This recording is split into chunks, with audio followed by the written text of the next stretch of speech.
انجاز ده ولا مش انجاز يا بتوع بتوع المدارس يا متعلمين؟ السلام عليكم ورحمة الله وبركاته. ألف ألف ألف ألف ألف ألف مليون مبروك لمنتخبنا الوطني، اللي ولا أهلاوي ولا زملكاوي، هو مصراوي بامتياز، لاعبين ومدربين فنيين. مباراة ماراثونية بطولية من كل أفراد الجهاز، سواء لاعبين، مدربين، مدير فني، فنيين، عمال غرف خلع الملابس، يعني بتوع المية. احنا بنشكر كل الناس أصحاب هذا الإنجاز، واللي ما قالكش دلوقتي إنه إنجاز خزق عينيه الاتنين. ومعلش بتوع الإنجاز سهرناهم معانا، وبعدين يقول لك يوم يعض الظالم على يديه من شدة الحسرة. يعني أظن دلوقتي إن المنتخب المصري بعد 4 أشواط وضربات جزاء وفوز على أستراليا السهلة. عارف أستراليا السهلة؟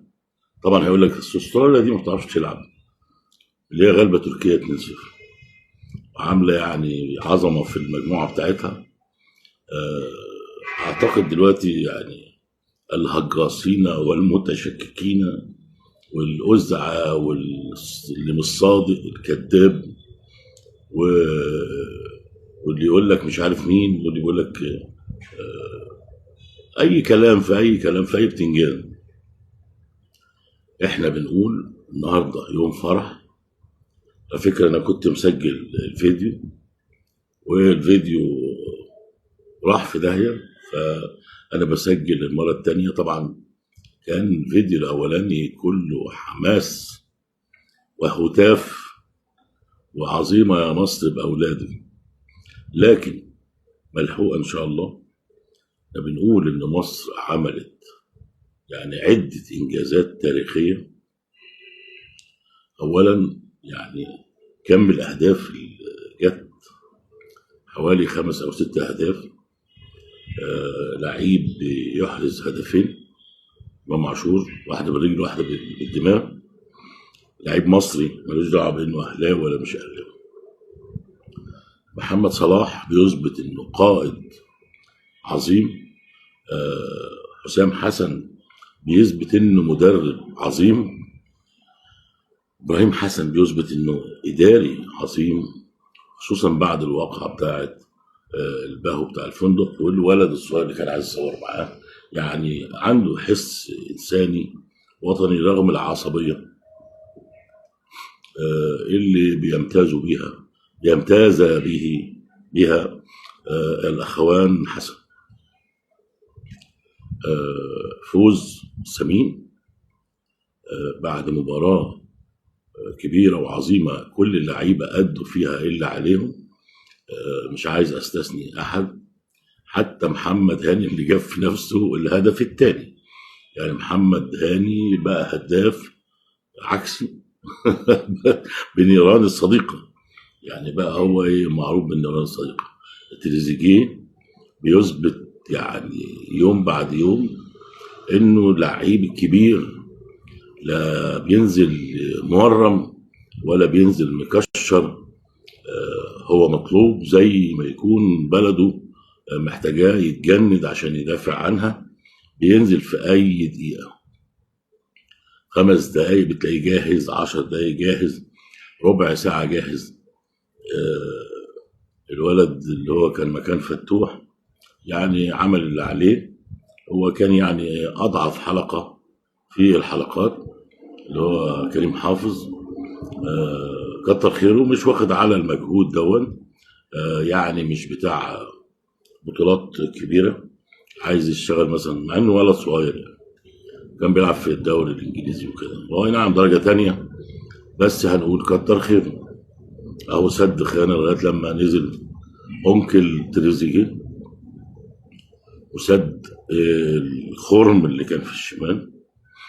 وحسام حسن عمل عدة تحويلات فنية داخل الملعب بتثبت انه يعني حسام حسن بلغ سن الرشد في التدريب، عشان ما يجيش واحد هجاص يقول لك ده ملوش فيها، دي ماشيه معاه بايلك.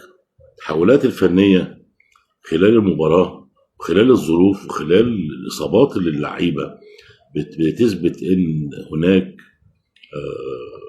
مدرب عظيم وطني كبير خلفا يعني للمدربين العظام بتوعنا الجوهري وحسن شحاته والناس الطيبين دول، اللي سواء كان رحنا بيهم كاس العالم او خدنا 3 افريقيا وكانوا مؤمنين بحسام حسن كلاعب. احنا دلوقتي مؤمنين بحسام حسن كمدرب قدم لمصر هو واولاده الشجعان، يعني بعتبرهم ان هم جنود مجنده في الجيش المصري دفاعا عن السمعه المصريه. لا شفنا اتغلبوا 5-0 وساكتين، ولا 6-0 وساكتين، ولا 4-0 وساكتين. لا، الناس بيجاهدوا لآخر نفس، يعني يستحقوا ما وصلوا إليه.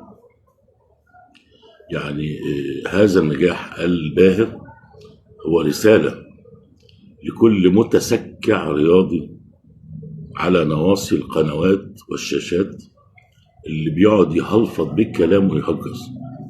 النهارده اللي كسبت مصر، محدش عارف في العالم كله ده بتاع الاهلي ولا بتاع الزمالك. طب صلاح مش بتاع نادي خالص، صلاح قاعد في الشارع دلوقتي ومش متعاقد مع اي نادي. لكن قائد عمر مرموش بقول له خد بالك من نفسك، انت بتقع، انت مستواك بيتراجع، انت الوحيد اللي عليك علامات استفهام. كل الناس أدوا الأدوار اللي عليهم قدر استطاعتهم، إلا أنت عندك كتير كتير كتير كتير، إلا إنك بتضيع دلوقتي فرص أسهل من السهولة. والإثبات على ذلك الكرة اللي كانت في بداية الشوط الثاني الأصلي. يعني مش عايزين نخش في العيوب ونفرح وإن إحنا رايحين لدور ال16.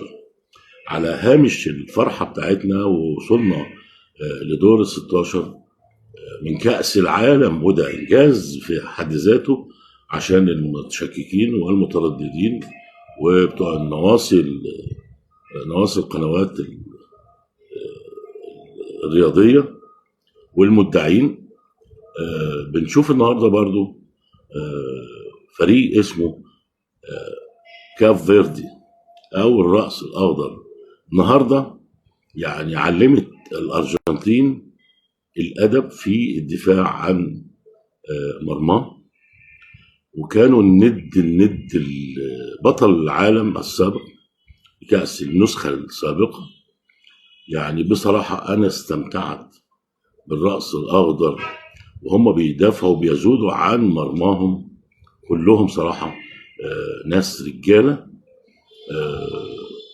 كان راس براس وجون بجون. إلا إن بقى يعني الخبرة قدرت تكسب الشجاعة. يعني ميسي ورفاقه قدروا يجيبوا الهدف الثالث. يعني تخيل ولا في الأحلام إن الراس الأخضر يعني تفضل معاند الأرجنتين لغاية الشوط الثاني الإضافي، والأرجنتين تكسب الراس الأخضر اللي ما حدش يعرفه في العالم أصلا 3-2 ويخلص المهرجان اللي كان بينهم. ده يثبت لك إن إحنا مستعدين إن إحنا نعمل الجلاشة مع الأرجنتين إن شاء الله.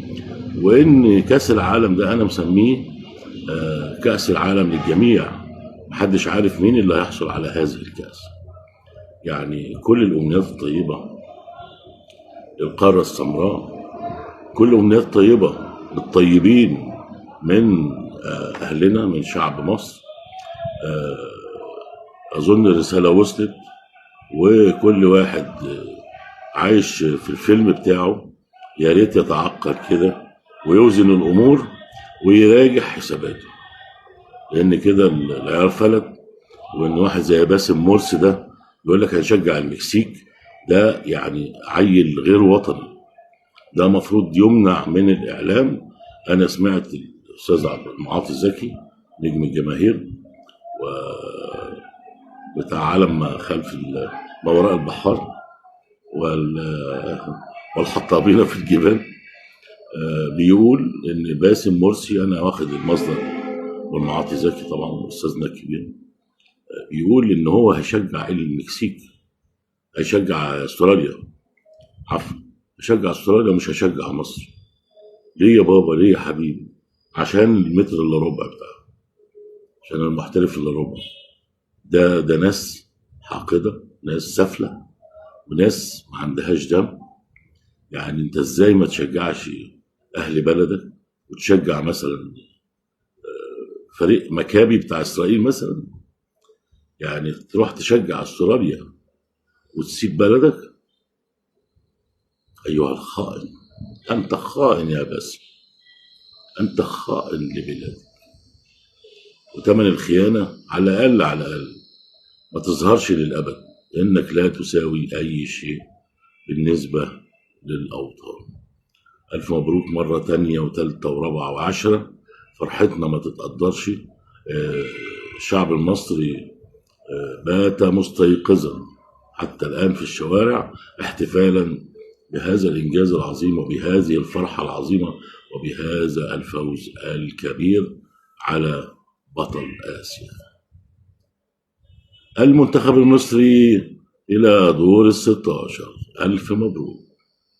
كان معكم محللا وناقدا وواصلا ومهزئا للمهزئين خالد فضل.